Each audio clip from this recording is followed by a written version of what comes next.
Back at it, man. Oh, look at that, man. Oh, man. We look like supermodels now. Oh, we're good now. All right, like I was saying before, it's E-Nation, DailyXander 353.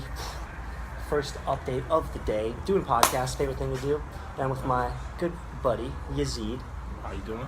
Doing good, man. We just got done having breakfast, chatting about life, chatting about goals, desires, and such we want to do in our life.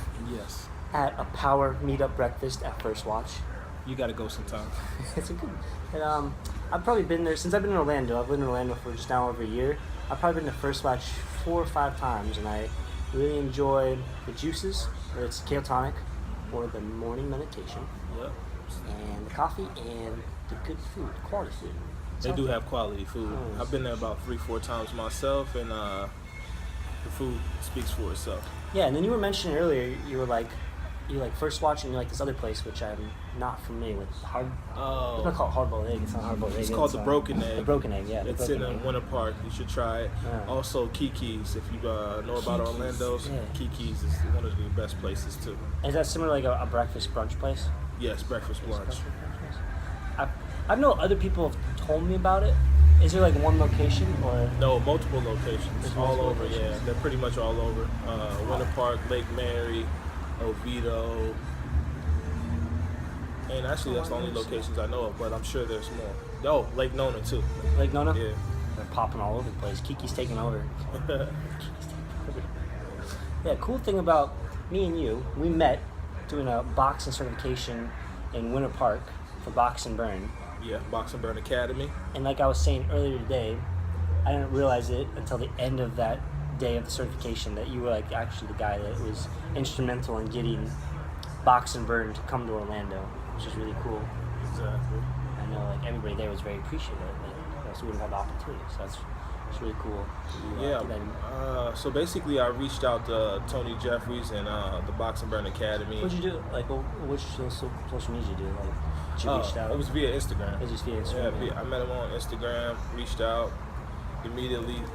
Got on a text message, coordinated it, and then I had a group of people that were ready to go, and then they put the power behind it with their social media and their marketing, and then they got more people through that, through their podcast and through their social media. Yeah, dude, that's cool. That's the cool thing about like social media, is doing things like that, with the link up with people that are outside your normal vision of space. Right. Which would not otherwise have existed, or it would have existed, but the whole of the process you would have gone through would have been so much more time consuming and big time hassle. Without social media, it probably wouldn't have happened. To be honest with you. Yeah. And it goes back to like, you need money for that. Yeah. Keep kidding to the individuals like that. That's cool though. Like, did you after that day was over, did you meet up with them at all or kind of thing outside of that, or was it just that? Well, I'm just curious. No, that day I never met up with them outside of that, but we've had multiple conversations. Tony specifically have directed me in some places to go, like to start my boot camps, where to go to get my wraps and stuff. Yeah.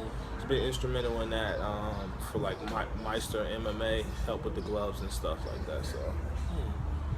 And you found yourself doing a lot of boxing ever since I've been implementing boxing with a few of my clients, and I run a boxing boot camp on 6:30 a.m. to 7:30 a.m. on Thursdays at my job at UFIT. Okay. In that gym, like, where do you do that? Is it like that one area on the first floor? Like, where do you do that? Oh, no, it's in the room, huh? It's in the training area. I do it in the training area, but some days we take them outside early in the morning when the parking lot is empty, and then we do some things. But for the most part, it's in the training area. 6:30 in the morning. Only the champions are up, so we have champions. Shout out to the champions. A group from 5 to 10, and we get busy, man. Yeah, getting work in early in the morning goes back again what we talked about, man. If you want to save some time in your day, if you want to make more time for your day, you gotta wake up early. You gotta get up early. That's what all the greats are doing, so that's what we gotta do. Great. What time are you waking up nowadays? Nowadays, that alarm clock's hitting about 4:45, and I'm out the bed by 5. All right, get to work about 5:30. Yeah. Yeah. You're not springing out of bed right when you're working? Nah, we're not jumping out. We gotta ease into it. Yeah. Like what time? Like, so what days do you not? So are you Monday through Friday primarily? Monday through Friday primarily, but on Saturdays I do get up for my loyal clients. More specifically, a teacher and a nurse. They're really dedicated, but they've been with me since day one. So on Saturdays, if they need some work, I get up for them. Right. Yeah. That's cool, man. That's cool. Yeah. The neat thing about me and you is we're like tied to like kind of how we started getting into fitness, like how we got our foundations. You know, it's not only from just like our own personal experiences and doing our own thing for our own fitness. Also, you went to MPTI, National Personal Training Institute. I went to MPTI. That's like originally how I got to Orlando, Florida, because of that. MPTI. And what year? When did you go? I went in 2015. And for those of you that don't know, MPTI is the mecca of personal training out here. Yeah, in Orlando, in Florida, in the U.S. If you're not going to MPTI, you're probably doing yourself a disservice. That's very true. Shout out to Chris and Lewis. They're the greats. Yeah. Shout out to Chris and Lewis, big time. Wishing them all the best, and they're doing very well. Yes, they are. Yeah. But yeah, we're MPTI alumni right here, man. Are you doing the class challenge? You see that? No, I think my class doesn't. I don't know if they have one, but if the class doesn't have it, you can form a group and do it with other classes. So Okay. I've been asked, but we haven't formed a group yet. So I'm not sure when that's going down, honestly. I think actually it's from what I've been told, like November. It's like November 18th or something like that. Okay. It's very close to Thanksgiving. So Okay.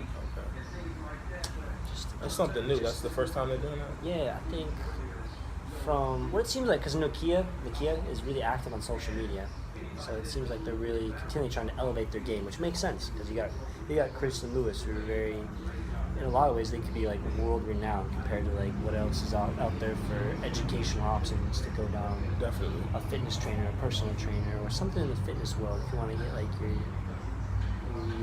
your own boot camp of that skill. Right. Essentially, so because I imagine they're going to be leaving that facility here pretty soon, next couple of years. To do other things, I don't know. Well, no, I'm sorry. I'm talking about like when I said they're leaving like the gym they're at, not like Chris and Lewis, but I'm just talking about like the current location they have to like a bigger location. Oh, to a bigger facility. That's what I meant to say. They should. Okay. They should because it's a small facility, and if they're gonna keep getting bigger students, more education, they get a better gym, better facility. So I'm not sure, but it makes sense. Gotta keep it chasing that peak. That mountain. We might be in one of the flattest areas in the U.S., Florida. There's mountains around us, man. There's mountains. Yeah, we gotta climb them. Some of them. We'll lose a little oxygen every now and then, but we'll still make it. We'll make sure to bring our oxygen tanks with us. Yep. Gotta do it.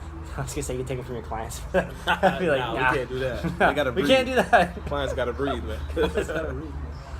Yeah, so what I know about you, like you were in the Army. Yes, I was in the Army for 9 years. For 9 years, okay. Yeah. What was the story, like, whatever you would like to share about that? Were you stationed particularly in a location for a long period of time, or were you overseas for? Well, as far as like my stations, I was stationed at Fort Bragg for 7 years. Fort Bragg's is that in Texas, or is that in North Carolina? That's North Carolina, yeah. North Carolina, and Fort Bliss, Texas for 2 years. And during my whole time in the Army, I've been to Iraq twice and Afghanistan once. Yeah. Good times. Yeah. How long were you in Iraq and Afghanistan? Well, each tour was like a year, Yeah. give or take a few months, sometimes 13 months if you got to stay a little longer, and 12 months if it's a typical deployment. Yeah. What were you like primarily doing? Primarily was doing logistics, convoy security, get logistics where they got to go, Yeah. right, more or less, setting up, warehouses, supply chain management, stuff like that. Oh, okay. So I guess you say that's my military skill set. That's military skill set. When you look back on it, like 9 years, did it go fairly fast? Man, it's like a blink of an eye, bro. To be honest with you, it's like a blink of an eye. You get in, and you're working, you're doing your years, and then you look up and it's like, man, I'm in year 9 or near 10. Or for some people that are retiring, it's year 15, 20, and it does go pretty fast. Yeah. I wonder that's because like a lot of it's so structured and routine. You get almost robotic in what you're doing a lot of times. Right. You just at some point you're on autopilot. You know, you work and you wake up 6:30 PT, go home, shower, come back 9 o'clock, work. Lunchtime, 11:30, come back at 1, boom, work till 5, 6, or whenever they tell you to get off, and then you just do it all over again the next day.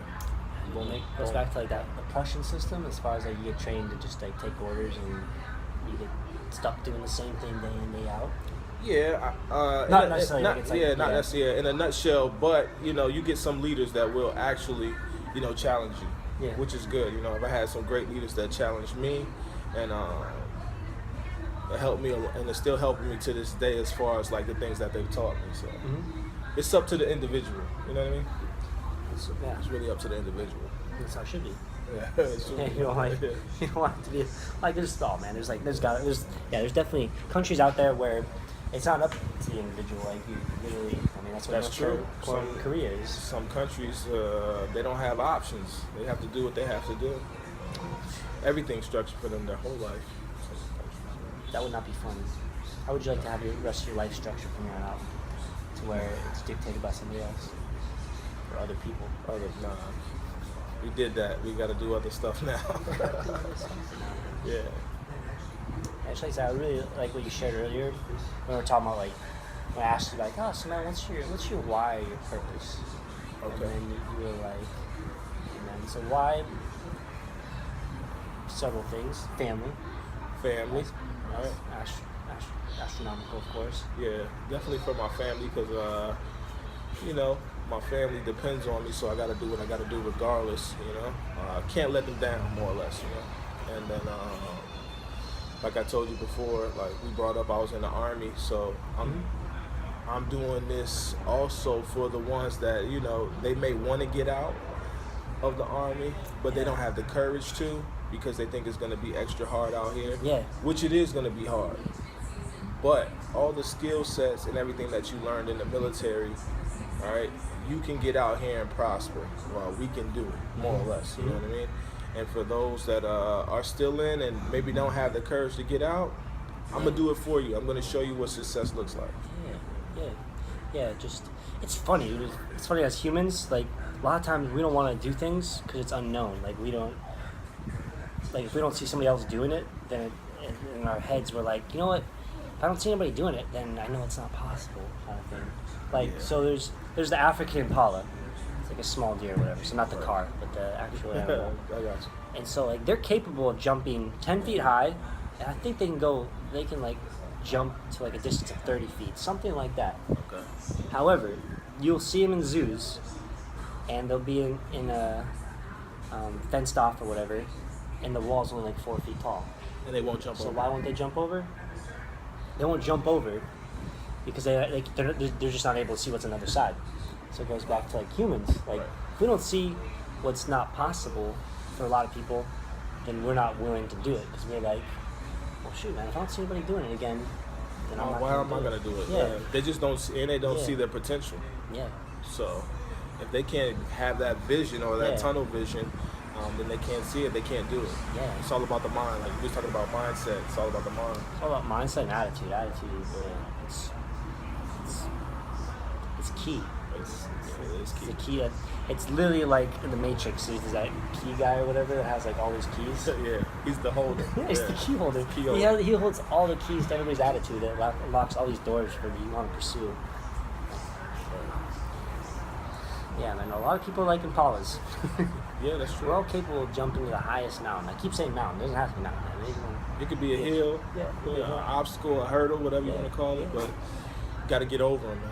Simple as that. Got to get over them. So, I see it every day, like just everyday people that you see that get stuck in what they call the quote unquote rat race, and they just don't know how to get out of that maze, man.